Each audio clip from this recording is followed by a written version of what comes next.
Assalamualaikum warahmatullahi wabarakatuh. Bismillahirrahmanirrahim. Nahmadu wa nusalli wa nusallim ala rasulihil karim, amma ba'd. Sekarang kita akan membahas hukum nun mati atau tanwin ketika bertemu dengan salah satu huruf hijaiyah. Nun mati atau tanwin atau bunyinya N. Ketika bertemu dengan huruf hijaiyah maka dibagi menjadi 4 hukum. Yang pertama, ketika nun mati atau tanwin N bertemu dengan salah satu huruf, yakni hamzah atau ain atau ghain atau ha atau kha atau ha, maka dibaca idhar halqi.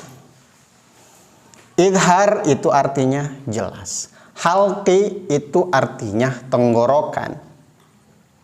Artinya ketika nun mati atau tanwin bertemu dengan huruf-huruf yang makhrajnya berasal dari tenggorokan, yaitu 6 huruf ini, maka dibaca idhar halqi. Biasanya ada yang menyebut idhar cukup. Cuman lebih jelasnya lagi, supaya bisa membedakan nanti dengan idhar syafawi, maka diberi idhar halqi. Idhar yang bertemu dengan huruf-huruf halqi atau tenggorokan, yaitu 6 huruf ini. Contohnya, man amana, nun matinya dibaca sangat jelas, an, man.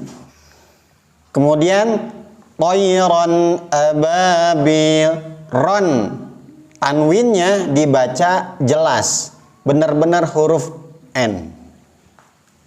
Ketika nun mati atau tanwin bertemu dengan huruf H, min hadin, min, nunnya sangat jelas. Jurufin, fin, jurufin harin. Ketika bertemu dengan huruf ain, min amalin, min jannatin aliyah, jannatin tin. Ketika bertemu dengan huruf H, man had, man, tanwinnya tijaratan hadirah, tijaratan tan.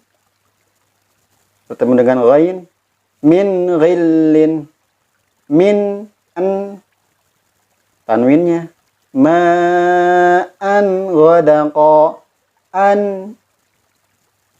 Ketika bertemu dengan huruf kha, wa min khizyi, min an, tanwinnya qatala mu'minan khata'a, mu'minan, tanwin bertemu dengan kha, mu'minan khata'a. Kemudian yang kedua, idgham. Apa itu idgham? Idgham artinya memasukkan. Pengertian idgham ketika nun mati atau tanwin bertemu dengan salah satu huruf idgham, ya mim nun waw atau lam ra. Maka idgham ini dibagi menjadi 2. Ketika bertemu ya mim nun waw, maka dibaca idgham biguna atau dihukumi idgham biguna. Gunah artinya dengung, bigunah dengan dengung. Ada yang menyebut idgham ma'al gunah, sama saja. Ma'al itu beserta gunah, ya gunah, ma'al gunah beserta gunah. Artinya ketika cara membacanya idgham biguna ini harus disertai dengan gunnah atau dengung. Contohnya yang bertemu dengan ya, mayyaqulu. Jadi bukan mayyaqulu hanya sekedar memasukkan huruf nun kepada ya. Melubur nun sukun atau tanwin seperti satu huruf yang ditasydid, dimasukkan. Nun mati dimasukkan kepada huruf ya. Mai, bukan seperti itu saja, tetapi harus didengungkan karena ini idgham biguna. Jadi cara bacanya harus ada dengungnya. May yaqulu. Ketika tanwin bertemu dengan ya, contohnya qabdai yasira. Doi, ada dengungnya, bukan datar. Qabdai yasira, bukan hanya sekedar memasukkan menjadi satu huruf, ya-nya seperti ditasydid, tetapi bigunnah, harus ada dengungnya. Mafhum ikhwan?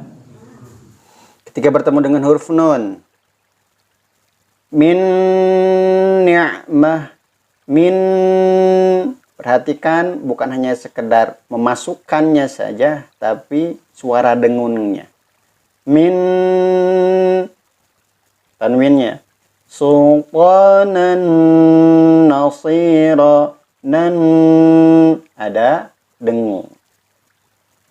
Ketika bertemu dengan huruf mim, mimma lillah, mim, bukan hanya sekedar memasukkan nun mati pada huruf mim, tapi ada dengungnya. Tanwinnya biqalbim munib, bim, tanwin bertemu dengan huruf mim, idgham bigunnah, maka harus ada gunnahnya. Ketika bertemu dengan huruf waw, min waliyyin wala nasir. Ini langsung dua contohnya. Miu, nun mati bertemu dengan huruf waw. Miu, bukan hanya sekedar memasukkan kepada huruf waw, tetapi ada dengungnya. Miu. Ini langsung contoh yang kedua, tanwinnya. Waliyyin, tanwin bertemu dengan waw, bukan hanya sekedar memasukkan tanwin kepada huruf waw, tetapi ada suara dengungnya. Waliyyu wala nasir. Nah, kalau bila gunnah tanpa dengung, jadi cara bacanya hanya sekedar meleburkan saja menjadi satu huruf seperti huruf yang ditasydid. Mil ladunhu, mil, lam di sini tidak menggunakan tasydid, tapi cara bacanya seperti ditasydid dan tanpa guna, sehingga bacanya datar. Mil ladunhu, uffil lakum. Ketika bertemu dengan huruf ra, mir rabbihim, mir, tidak harus ada dengung karena ini bila guna, tanpa guna. Mir rabbihim, tanwinnya ghafurur rahima. Ketika tanwin bertemu dengan huruf ro-nya, langsung hanya sekedar memasukkan tanwin kepada huruf ro seperti ditasydid. Padahal lafaz aslinya ini tidak ada tasydidnya. Ini datar, tapi yang ini ya mim nun wawu, maka harus ada dengungnya. Hukum idgham ini ada pengecualian. Ini yang namanya idhar mutlak. Apa itu idhar mutlak? Idhar mutlak itu ketika nun mati atau tanwin, saya singkat, ketika bertemu dengan wawu atau ya, tetapi dalam satu kata yang sama. Dan di dalam Al-Quran itu ada 4 lafaznya. Yang pertama, ad-dunya, dun, ya, nunnya tetap dibaca izhar, dibaca jelas, izhar mutlak. Nunnya dibaca izhar, dibaca jelas. Padahal di sini nun mati bertemu dengan ya, jadi bacanya bukan duya, tapi tetap dunya karena ini pengecualian. Yang kedua, bunyanun, bun, nun mati bertemu dengan ya, harusnya idgham. Pengecualiannya ini disebut izhar mutlak, nunnya tetap dibaca izhar. Qinwanun, nun mati bertemu dengan waw, harusnya idgham, tapi karena ini pengecualian izhar mutlak, maka nun mati di sini tetap dibaca jelas atau izhar. Namanya juga izhar mutlak.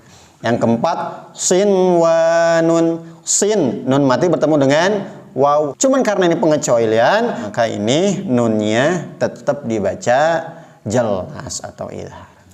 Hanya 4 kata ini saja di dalam Al-Quran.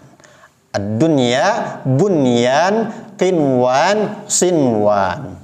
Mafhum ikhwan?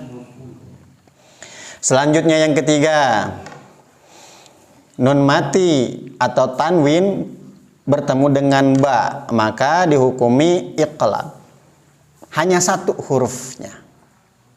Kalau idhar 6, idgham juga 6. Hanya saja idgham dibagi menjadi 2, bigunah dan bila guna. Iqlab hurufnya ada 1. Ketika nun mati atau tanwin bertemu dengan huruf ba. Apa itu iqlab? Iqlab itu artinya mengubah. Apa yang diubah? Nun mati atau tanwinnya menjadi huruf mim. Cara bacanya harus disertai gunna, sebagian ulama disertai dengan ikhfa atau samar, sehingga mimnya terdengar samar. Cara membaca iqlab ini ada 2. Yang pertama, nempel. Mimnya nempel tapi tidak kuat. Ambatakum. Ini nempel. Nempel. Cuman tidak terlalu kuat, enggak ambatakum, enggak gitu. Tapi ambatakum ditempelkan disertai dengan dengungan. Atau cara yang kedua tidak nempel, ada sedikit ruang di bibir itu. Seukuran 1 kertas bisa masuk. Contohnya ambatakum, tidak nempel. Mana ini yang benar? Keduanya juga benar. Yang penting disertai dengan gunnah atau ikhfa. Ambatakum, ambatakum. Yang penting ada dengungnya. Mafhum ikhwan? Ketika tanwin, contohnya masya'im binamim, itu yang nempel. Yang enggak nempel, masya'im binamim. Mafhum ikhwan? Kemudian hukum nun mati atau tanwin yang keempat adalah ikhfa hakiki. Ada yang menyebutnya ikhfa saja boleh. Kenapa ada kata hakikinya? Untuk membedakan dengan ikhfa syafawi. Nanti hukum mim mati. Apa itu ikhfa? Ikhfa itu artinya samar atau menutupi. Ketika nun mati atau tanwin bertemu dengan salah satu huruf ikhfa, yang mana huruf ikhfa ini ada 15 huruf. Ta, tha, jim, dal, zal, zai, sin, shin, sol, do, to, wo, fa, qof, kaf. Ada 15. Hafal? Ulangi. Ta, tha, jim, dal, dal, zai, sin, shin, sol, do, to, wo, fa, qof, kaf. Ya. Ada 15 huruf. Cara membacanya menyembunyikan huruf nun atau tanwin. Jadi tanwin dan nunnya itu disembunyikan. Sambil memperhatikan huruf setelahnya. Berarti kita harus tahu makhrajul huruf yang 15 ini. Ya otomatis semuanya kita harus tahu. Cuman kalau ingin betul dalam melafadzkan ikhfa harus tahu makhrajul huruf yang 15 huruf ini. Karena cara membacanya harus memperhatikan huruf setelahnya. Lalu menggunakan nun mati atau tanwinnya. Cara mengucapkan ikhfa ini tidak semuanya ang, ing, ung. Tapi dibagi menjadi 3. Dari segi cara membacanya, ya, dibagi 3 dalam cara membacanya. Yang pertama ikhfa aqrab atau disebut ikhfa a'la. Apa itu akrab? Akrab itu artinya dekat. Dekat dengan apa? Dekat dengan nun atau tanwin. Berdekatan makhrajnya. Makhrajnya itu tidak sampai ke belakang. Masih di depan. Maka cara mengucapkan ikhfa akrab ini yaitu ujung lidah plus belakang gigi seri atas. Nih. Ujung lidah, gigi seri atas. Ikhfa akrab ada berapa? Ada 3. Ta, to, dan dal. Contohnya muntahun, si lidah sudah disimpan di gigi seri atas. Ujung lidahnya sudah ditaruh di gigi seri atas. Tuh, lidahnya sudah taruh di sini. Jadi nunnya masih terdengar. Muntahun, akrab, dekat. Nun di sini kan nun. Ta agak bawahnya sedikit. Muntahun. Ketika tanwin. Qiblatan tardaha. Qiblatan. Tuh, qiblatan. Saya langsung meletakkan ujung lidah saya di gigi seri atas. Bagian dalam. Bagian luar susah. Ketika bertemu huruf to. Idza talaqtum. Tanwinnya qauman taghin. Perhatikan ujung lidahnya diletakkan di gigi seri atas yang belakang. Idza talaqtum. Ujung lidah ditaruh di gigi seri bagian atas, di belakang. Idza talaqtum yauman taghin. Ini saya menengada. Yauman taghin. Ketika bertemu dengan huruf dal. Khairun inda rabbik. Tanwinnya amalan duna dzalik. Perhatikan. Khairun inda rabbik. Ujung lidah diletakkan di gigi seri bagian atas yang belakang. Inda rabbik. Amalan duna dzalik. Amalan. Paham ya? Jadi ikhfa akrab ini suara ikhfanya atau suara samarnya itu lebih dominan, lebih banyak porsinya daripada bunyi dengungnya. Ya.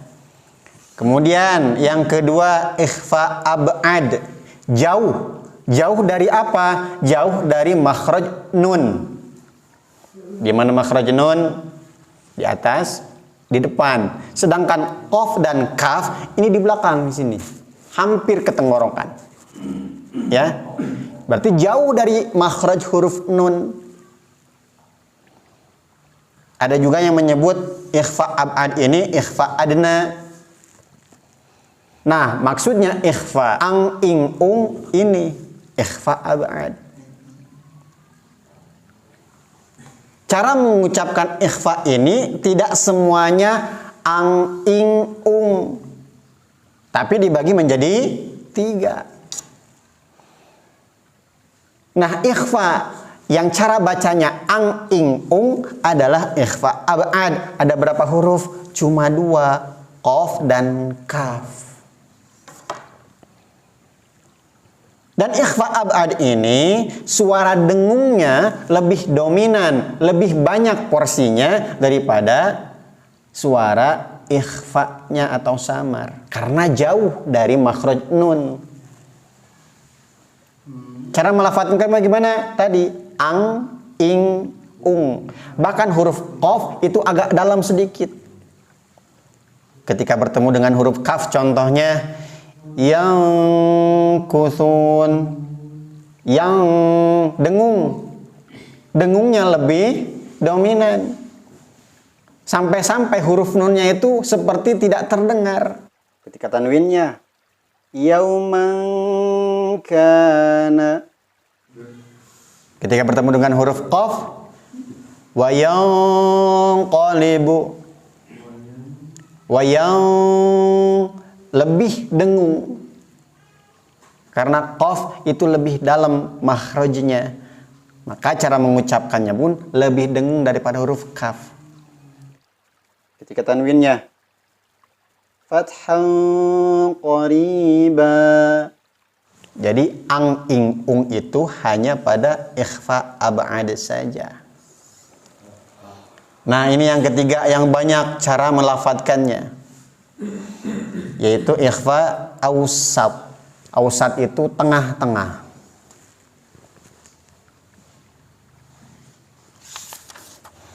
Awsat ini antara aqrab dan ab'ad. Antara yang makhrajnya dekat dan makhrajnya jauh. Jadi suara dengung dan suara samarnya porsinya sama-sama banyaknya. Dibagi menjadi beberapa cara baca. 1, 2, 3, 4, 5. Ada 5 cara baca. Yang pertama huruf sa, za, dan to. Cara bacanya antara gigi seri atas dan bawah seperti tergigit. Apa yang tergigit? Lidahnya. Contoh mansuro.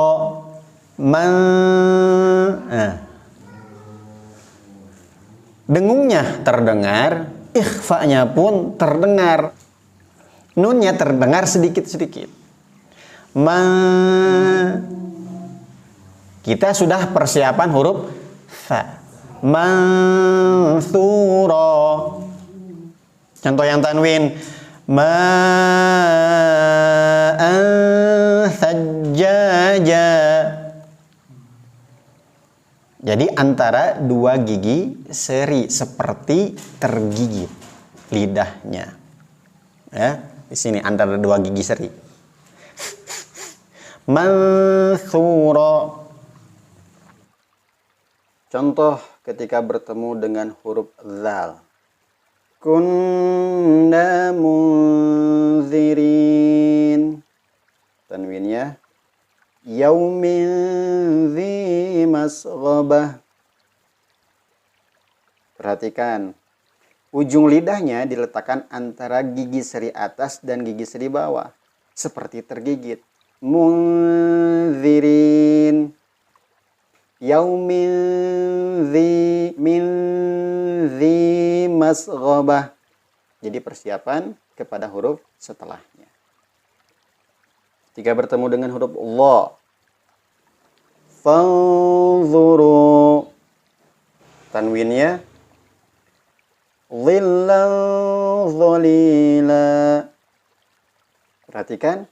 Fanzuru dhillan dhalila. Dhillan dhalila. Kemudian yang kedua, ketika bertemu dengan huruf zai, sin, atau sad, cara melafadzkannya ujung lidah plus gigi seri bawah. Ujung lidah diletakkan di gigi seri bawah. Sekali lagi bagian dalam, kalau bagian luar susah. Za, huruf za itu ketika lidahnya ke bawah, maka ikhfanya pun seperti itu. Contohnya, Rabbi anzilni. Si lidah sudah di bawah. Anzilni, bukan angzilni. Sekali lagi, yang ang, ing, ung hanya ikhfa ab'ad. Ketika tanwin bertemu dengan zai, contohnya ghulaman zakiya, ghulaman zakiya, ghulaman, lidah sudah di bawah. Ghulaman zakiya. Mafhum ikhwan? Ketika huruf sin, fala tansa, tanwinnya basyaran sawiyya.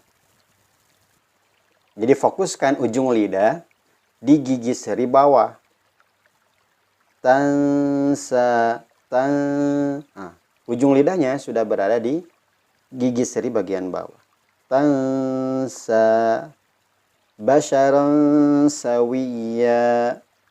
Ketika bertemu dengan huruf shad, ansaddukum, lidah sudah di gigi seri bagian bawah. Ansaddukum. Ketika tanwin, saffan saffa, saffan, ujung lidah di gigi seri bagian bawah. Saffan saffa. Shin dan jim letaknya di mana? Letaknya di tengah lidah. Contohnya mansyura, mansyura, di tengah lidah. Karena huruf shin letaknya di situ. Ketika tanwin, abdan syakura, di tengah. Contoh huruf jim, wal injil. Ketika tanwin, hubban jamma, wal injil. Jadi suaranya itu keluar di tengah lidah. Fokuskan huruf nunnya atau tanwinnya di sini. Kan ada ujung lidah, ada tengah lidah, ada pangkal lidah. Huruf jim dan juga huruf shin ini keluarnya di tengah lidah, maka fokuskan suaranya di tengah lidah. Injil, hubban jamma, fokusnya suaranya di tengah lidah. Hubban jamma. Bod, di mana? Tepi lidah.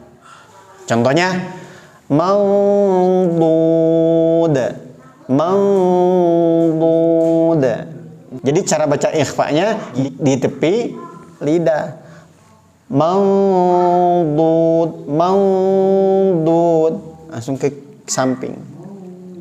Ketika tanwin, au maudallin.